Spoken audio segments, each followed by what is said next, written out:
episodio fue publicado el 25 de septiembre del 2025, pero ha sido actualizado debido a la reciente presentación de la reforma de las 40 horas por el gobierno federal. Este 3 de diciembre, Marat Bolaños, secretario del Trabajo y Previsión Social, dio a conocer que se alcanzó un acuerdo con el sector empresarial para reducir de 48 a 40 horas la jornada laboral en México, de construir entre todas y todos de manera consensuada el proceso para reducir la semana laboral de 48 a 40 horas. El trabajador, la trabajadora ahí está, pero en realidad su cabeza, sus emociones, su preocupación está en otro lado. A lo mejor muchos hemos sido parte de esa práctica común que llegamos al trabajo, checamos, vamos por la torta de tamal. Política y otros datos. Un episodio nuevo cada jueves. Un podcast de Expansión. Política y otros datos. Para analizar, explicar y entender el ciclo político que vivimos. Política y otros datos. En 1935, los miembros de la Organización Internacional del Trabajo, entre ellos México, firmaron el Convenio sobre las 40 horas. Este documento establece en su artículo primero que todo miembro de la OIT se declara en favor del principio de la semana de 40 horas, que su aplicación no disminuiría el nivel de vida de los trabajadores.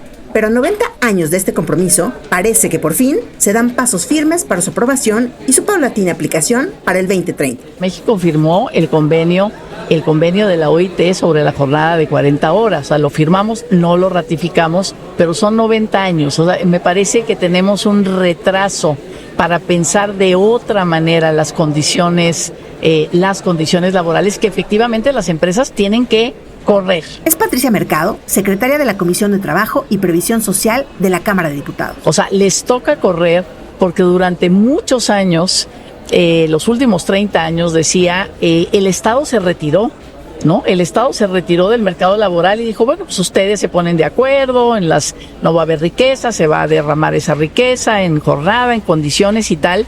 Y realmente, pues yo decía, llegamos a una situación de muchísima precariedad.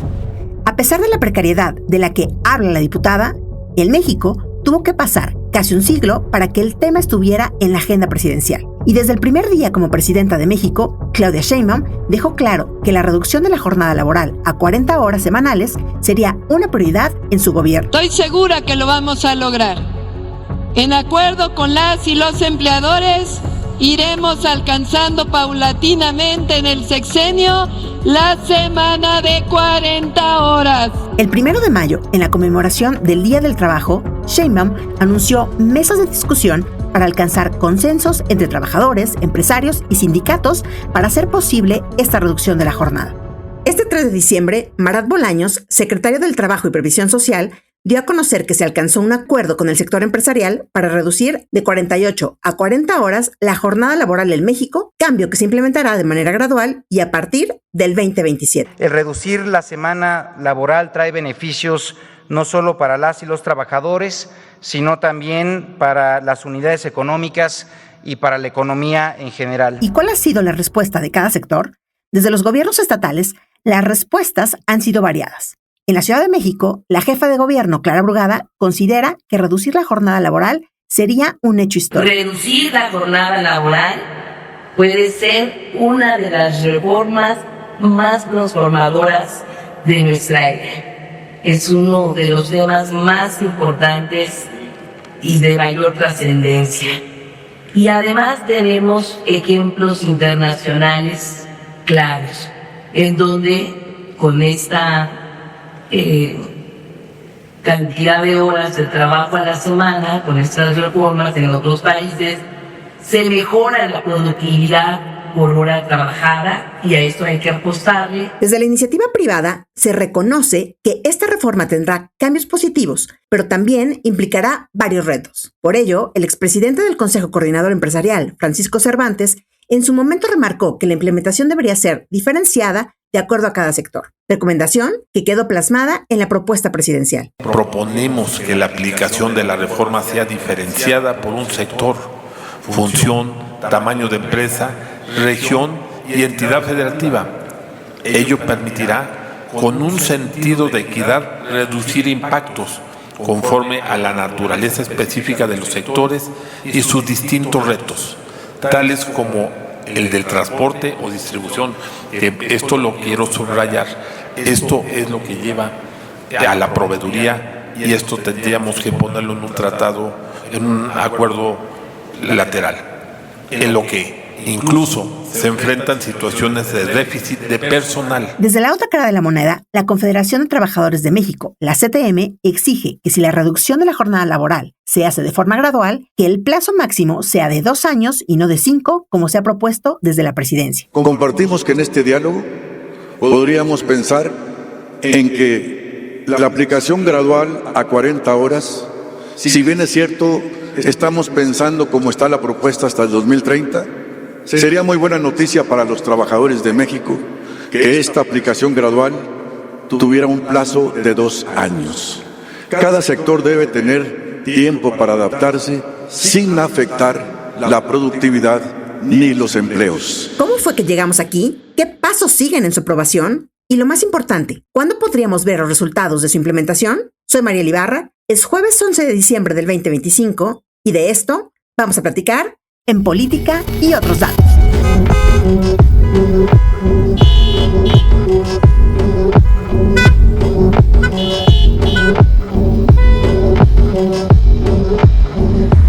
Daniela trabaja en el sector del entretenimiento y para ella la reducción de la jornada laboral sería significativa porque aunado a los beneficios no solo estaría relacionado con sus horarios de trabajo, también con sus traslados. Ella vive en Toluca, Estado de México, y trabaja en la alcaldía Coyoacán, en la capital del país. Y si todo sale bien, hace 2 horas y media de su casa al trabajo. El caso de Daniela es el de muchas personas que invierten horas en el transporte para poder llegar a sus centros de trabajo. Actualmente, en la Ciudad de México, las personas tardan entre 40 y 2 horas, lo que se traduce en más desgaste físico y estrés para ellas. Si la jornada laboral se reduce de 48 a 40 horas, impactaría en la forma en que la empresa tendría que acomodar mis horas de trabajo de tal forma que la cobertura de eventos, conciertos, entrevistas o eventos fuera de las instalaciones se cuenten en la jornada laboral, porque muchas veces ha pasado que llego temprano y las horas fuera aún así se cuentan, se suman a la jornada que ya tengo establecida. Entonces tendríamos que llegar a un acuerdo en que la empresa pueda acomodar mis horas y las distribuya a que se cumplan las 48 y no sean extra. Pero demos un paso atrás y hablemos de lo que contiene la reforma laboral. El objetivo es modificar el artículo 123 de la Constitución y de la Ley Federal del Trabajo para reducir la jornada laboral máxima de 48 a 40 horas semanales sin reducir el salario. Además, se prevé el pago de horas extras si se excede el límite propuesto. Sin embargo, esta reducción no ocurriría de un momento a otro. Al menos lo que propone la presidenta es bajar las horas de trabajo poco a poco hasta que se llegue a la meta de 40 horas a más tardar en el año 2030. Pero, ¿es viable esta opción? Creo que es una propuesta que en sí hace todo el sentido, como bien lo vemos, pero que es un poco ambiciosa, ¿no? Si lo vemos en comparación con Latinoamérica, Chile redujo solo 5 horas su jornada laboral en un plazo de 3 años. Colombia se redujo 6 horas en un plazo de 5. Y aquí estamos tratando de reducir 8 horas completas, ¿no? En un periodo muchísimo más breve si lo vemos proporcionalmente hablando. Es Estefanía Rueda, abogada laboral del despacho Little Law, quien considera que este será uno de los principales temas a destrabar con la llegada de la reforma. Quienes se muestran a favor de la reducción de horas de trabajo aseguran que uno de los primeros impactos positivos que tendrá será la productividad de las y los trabajadores. Ahora nos falta reducir el tiempo porque eso no está siendo un trabajador productivo. Tenemos ausentismo, tenemos presentismo, ¿no? El trabajador, la trabajadora ahí está, pero en realidad su cabeza, sus emociones, su preocupación está en otro lado. Entonces conciliemos mejor la vida laboral y la vida familiar por el beneficio de las y los trabajadores de este 22 millones más sus familias. Uno de los argumentos más poderosos es que reducir la jornada de trabajo no solo tiene un impacto en el ambiente laboral, también en la calidad de vida de los trabajadores. En el 2021, la Organización Mundial de la Salud advirtió que entre el año 2000 y 2016, las muertes por cardiopatía isquémica relacionadas con jornadas laborales prolongadas aumentaron en un 42%. Pero eso no es todo. Cada año fallecen 347,000 personas por enfermedades cardíacas por trabajar 50 o más horas a la semana.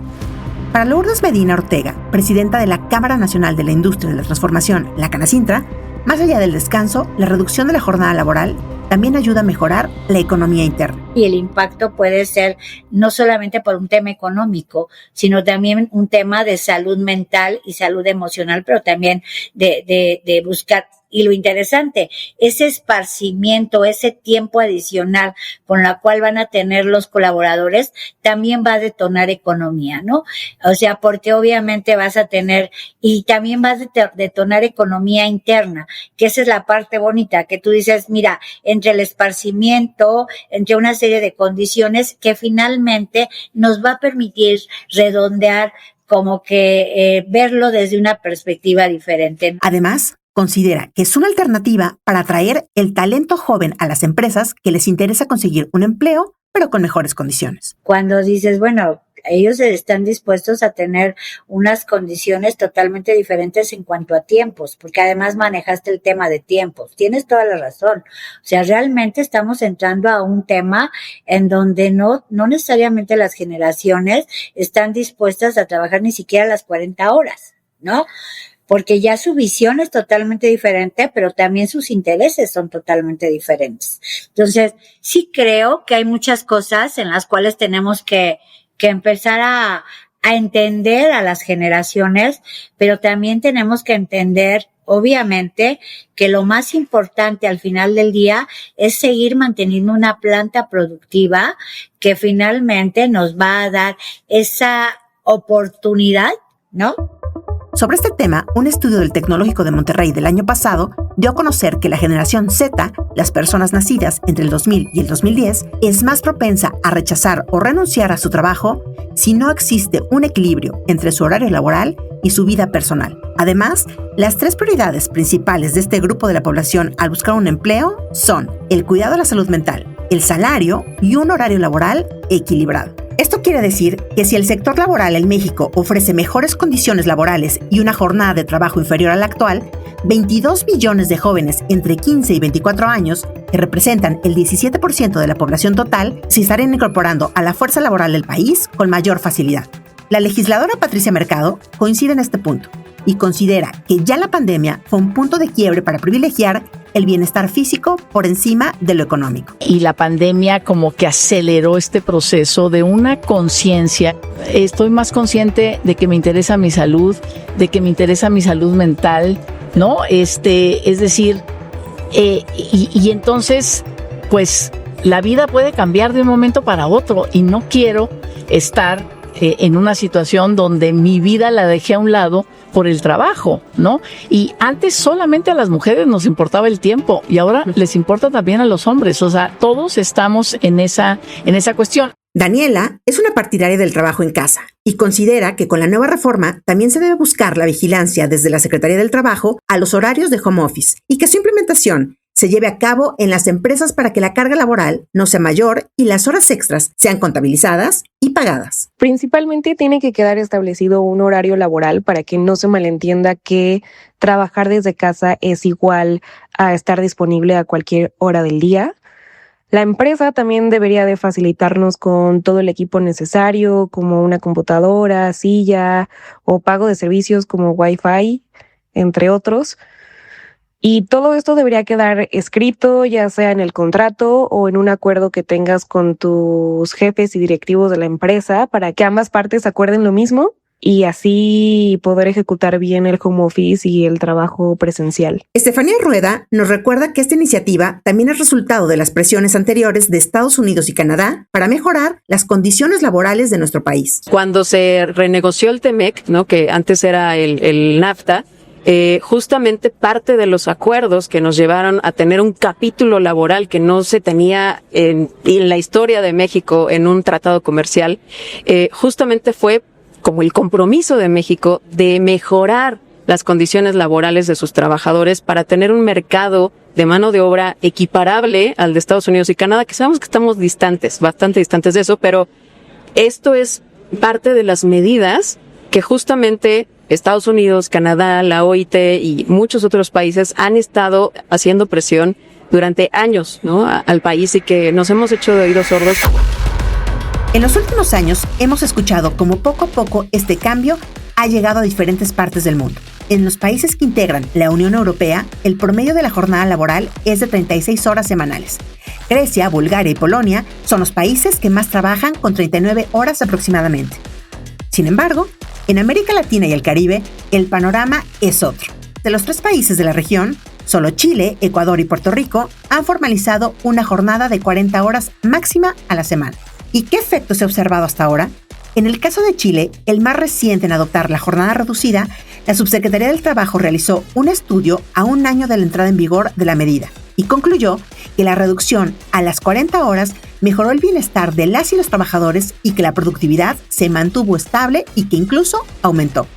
¿Pero esto se puede replicar en México? Para la abogada laboral Estefanía Rueda, sí, pero primero hay que superar distintas barreras como el tema de la productividad. Parte de los retos, uno de ellos es cultural, ¿no? Que creo que todo el mundo lo hemos visto, a lo mejor muchos hemos sido parte de esa práctica común, que llegamos al trabajo, checamos, vamos por la torta de tamal, no regresamos, echamos tantito chisme y regresamos ya a trabajar, y entonces ahí en ese tiempo ya se nos fueron, ¿no? 20 minutos, 30, 40, los que ustedes me digan. A pesar de que México es el país miembro de la Organización para la Cooperación y el Desarrollo Económico, la OCDE, que más horas trabaja a la semana, también se encuentra en el último lugar de productividad laboral, al acumular un descenso de 63.3% entre el 2015 y el 2023. Por ejemplo, el tema de la ley Silla, que aquellos trabajadores que no tengan la posibilidad de tomar asiento en actividades que realizan de pie la mayor parte del tiempo, pues tienen que acudir a áreas donde puedan reposar un momento, en adición a lo mejor a su jornada, al descanso de su jornada laboral diaria, ¿no? Entonces esto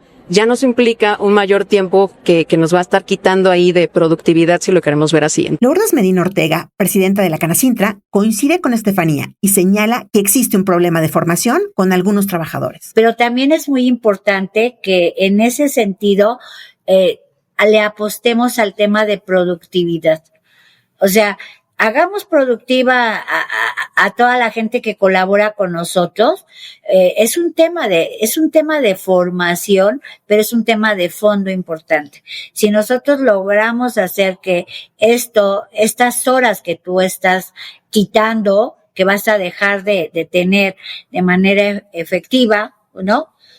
Real, entonces realmente las puedas convertir en menor tiempo, pero mayor productividad. Otro de los retos a superar es la inversión. De acuerdo con Estefanía Rueda, las empresas, especialmente en el sector de la manufactura, deberán invertir más en herramientas tecnológicas que les ayuden a completar todos los procesos de producción, pero en menos tiempo para cumplir con lo que plantea la iniciativa de la reforma. Muchas actividades hoy, por ejemplo, en la industria de la manufactura todavía se realizan de manera manual, y que se tiene que hacer justamente este gasto, si lo queremos ver así, por parte de los empresarios, para poder destinar esos recursos económicos a otras tecnologías que puedan llegar a absorber este tipo de actividades manuales y que de esa manera se agilicen los procesos y podemos hacer una jornada mucho más reducida. Y es mucho como también esa fábula, si lo queremos ver así, que se decía, ¿no? Del que está cortando, ¿no? La leña. O sea, si no te detienes a afilar de vez en cuando el hacha, nunca vas a avanzar, ¿no? Entonces, creo que también es parte de buscar dentro de las empresas cuáles son esos procesos que nos están consumiendo más tiempo, de qué manera podemos capacitar a nuestros empleados mejor para que realicen sus labores de manera más eficiente. Según un estudio del Banco Interamericano de Desarrollo, la inversión de las micro, pequeñas y medianas empresas en herramientas tecnológicas no solo se traduce en mejor equipo, también en mayor productividad. De 540 MIPYMES analizadas en Brasil, México, Colombia, Perú, Argentina y Chile, el 43% reportó un incremento en su productividad y eficiencia en los procesos. Yo creo que definitivamente la tecnología va a ser una parte muy importante en la implementación de esta reforma, porque hoy en día vemos a lo mejor todavía un poco lejano, ¿no? El tema de la inteligencia artificial, el tema de la automatización, como que apenas suena como algo muy novedoso, muy ¿no? Todavía futurista. Muchas empresas que son pues locales o que son más pequeñas, todavía no lo llegan a implementar al 100%, pero yo sí los invitaría a comenzar, ¿no? A adentrarse en el estudio de estas nuevas opciones que tenemos hoy en día, porque creo que va a ser parte de los pilares que nos permitan seguir siendo pues económicamente viables. Todos estos cambios se traducen en un gasto mayor para las empresas. Sin embargo, en un país como el nuestro, donde las micro, pequeñas y medianas empresas representan el 99.8% de las empresas del país, la situación se vuelve más complicada. ¿Y cómo sería la afectación para las MIPYMES? Lourdes Medina Ortega, presidenta de la Canacintra, nos explica. Hay empresas que no pueden parar sus procesos y que tienen que ser de manera continua. Y entonces el impacto va a ser totalmente diferente en eso, ¿no? Y por el otro lado, tienen toda la razón cuando se dice que el 20% del costo por hora trabajada aumenta por supuesto, en los costos de operación. O sea, los costos de operación se van a dar sí o sí. Entonces, sí necesitas ver de qué manera soportas y cómo puedes apoyar para que efectivamente la industria permanezca. De acuerdo con un análisis de Banamex, la reducción de horas sin un ajuste salarial puede provocar una caída entre el 0.3 y 1 punto porcentual del PIB, aumentar la inflación hasta el 0.4% y la pérdida de empleos formales. Para la presidenta de la Canacintra, si la implementación de la reforma no atiende estos puntos, lo único que provocará es que las MIPYMES pierdan su competitividad. Creo yo que, las pymes realmente tenemos muchas necesidades, pero más allá de las necesidades, creo que una de las cosas más importantes es formar a las pymes para que vayan cambiando cada estrato. O sea, que vayan subiendo de tal suerte que efectivamente se vuelvan mucho más competitivas, ¿no? Al final del día, nosotros lo que necesitamos son empresas competitivas, ¿estamos de acuerdo? ¿Hay alguna manera de que la reforma funcione con menos efectos adversos? Los especialistas coinciden en que sí, y proponen distintas alternativas. La primera es una implementación gradual para concretarse en el año 2030, como lo ha mencionado la presidenta Claudia Sheinbaum, y cuya idea es respaldada por la diputada de MC, Patricia Mercado. A mí me parece, digamos, que tendríamos que discutir mejor, quizás una especie de gradualidad. Estamos proponiendo en mi bancada de Movimiento Ciudadano, proponemos 2 años en esta gradualidad, más que por sectores. Yo creo que efectivamente empresas menores de 50 trabajadores quizás hay que darles un poquito más de tiempo, pero me parece que la mediana y gran industria, de verdad, por el bien, digamos, del crecimiento económico de México, que casi está en 0%, pues no puede seguir, digamos, con esta, le llamamos falta de justicia de tiempo, ¿no? La segunda propuesta es la de implementar desde el gobierno una política de tiempo por tiempo para que las pequeñas y medianas empresas puedan implementar esta reducción sin tener un impacto tan grande. Y a lo mejor, lo pongo sobre la mesa, ¿no?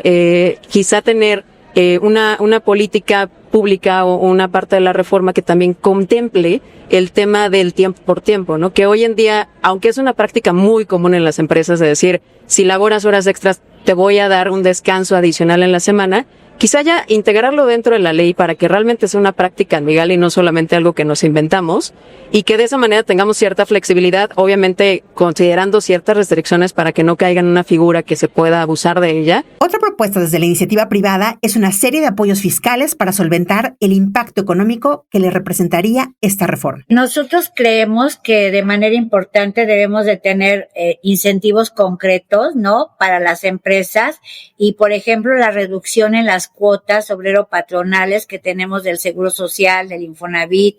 Esas para nosotros sería muy importante que nosotros realmente pudiéramos contar con ello. O sea, en la misma proporción que nosotros estamos haciendo una reducción, creo que el tema obrero-patronal lo deberíamos de tener también. Y finalmente, también piden apoyos económicos desde el gobierno para modernizar a las micro, pequeñas y medianas empresas e incrementar su productividad. Y también a mí me parece que otro de los grandes temas es que a través de, no lo sé, a lo mejor a través de la Secretaría de Economía, a nivel país y a nivel de cada uno de los estados, que obviamente son condiciones totalmente diferentes, pero a nivel país, pudiéramos empezar a buscar la manera de automatizar y de apoyar para que haya una automatización precisamente y capacitación para ir modernizando a las pymes. Más allá de los retos para las empresas, desde la perspectiva de la sociedad civil, afirman que esta reforma es un gran beneficio para la espina dorsal de este país, la clase trabajadora, como le indica Rodolfo Gómez Zurita, integrante del Frente Nacional por las 40 horas en Querétaro. Están aceptando que este país, la salud, la seguridad, la educación, las infancias, dependen de la sobreexplotación de la clase trabajadora. Este país se sostiene sobre las espaldas de millones de personas que están cansadas, que están desgastadas, que están exhaustas, deprimidas y están hartas. José Luis Carazo coincide y remarca que si México hoy se encuentra en el lugar 12 de las principales economías del mundo, ha sido gracias al sacrificio no reconocido de los trabajadores. Es importante tomar las partes humanas que realmente representa la jornada de trabajo. Hoy una familia puede dedicar solamente 1.2 horas diarias a la atención de su familia. Y yo les pido a todos ustedes que reflexionen si 1.2 horas dedicadas por un trabajador o trabajadora a su familia no tienen incidencia en parte de la descomposición social que tenemos. Los primeros pasos para la implementación de la reducción de la jornada laboral ya iniciaron. Por ello, la diputada Patricia Mercado recalca que la iniciativa privada también tiene que poner manos a la obra y comenzar a prepararse para este cambio que supone un desafío, pero también una oportunidad. Me parece que eso es lo que tenemos que mover, que las empresas tienen que, decía, moverse del lugar, hacer reingeniería, reorganizarse, y ahí, por supuesto, que las instituciones del Estado mexicano tienen que estar ahí, ¿no? Para que las condiciones que necesiten, pues sean condiciones que les podamos dar, porque efectivamente, pues, que lo que queremos es más trabajadores formales, ¿no? Y no tener a otros 20 millones en la informalidad, porque ahí también tenemos un problema muy serio, en lugar de ser los nuevos talentos, los nuevos trabajadores que pueden llenar, digamos, las plantillas que hagan falta, ¿no? Entonces, bueno, pues me parece que ese pensar en un nuevo modelo. La reducción de la jornada laboral se hará efectiva a partir del 1 de enero de cada año y se desarrollará así. El 1 de mayo del 2026 será la entrada en vigor del periodo de transición para que las empresas realicen las adecuaciones necesarias para la reducción. Así, a partir del 2027 se pasará de 48 a 46 horas, en 2028 de 46 a 44 horas y en 2029 de 44 a 42 horas, para que en el 2030 la jornada laboral sea finalmente de 40 horas. Muchas gracias a Patricia Mercado, Estefanía Rueda y Lourdes Medina por el contexto y análisis para ayudarnos a entender todo lo que conlleva realizar una reforma de la magnitud de la reducción de la jornada laboral, así como a Daniela por darnos su testimonio sobre cómo ve ella este posible cambio, y a Puri Lucena por las entrevistas realizadas. ¿Ustedes qué piensan? ¿México necesita reducir la jornada laboral de manera inmediata o debe darse de forma progresiva? Déjenos su opinión en la plataforma en la que nos escuchan, y si les gustó este episodio, compártanlo y activen las notificaciones. Gracias a Francisco Juárez por el desarrollo del guión de este episodio y a María Roqueñí por la coordinación de invitados. Y gracias a Leo Luna por la producción y diseño sonoro de este episodio. Mónica Alfaro es la editora de broadcasting y la idea original está a mi cargo. Nos escuchamos la próxima semana con más política, más explicaciones y también con otros datos. Bye bye. Toda la información, detalles y seguimiento de los personajes políticos de México y el mundo en política.expansión.mx. Política y otros datos es un podcast de Expansión.